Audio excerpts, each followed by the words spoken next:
So we got this.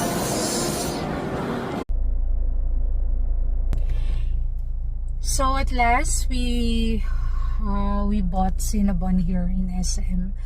So before we just bought it along the expressway in the SLEX, but now there is a store here in SM. So we purchase 1 box of Cinnabon and we will eat in our merienda.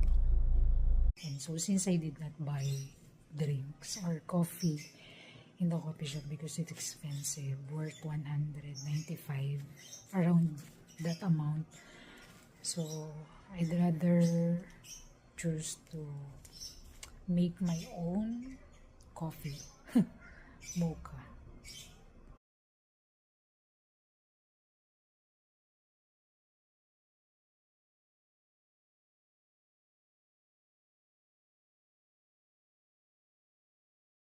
From designer shopping for 6 months.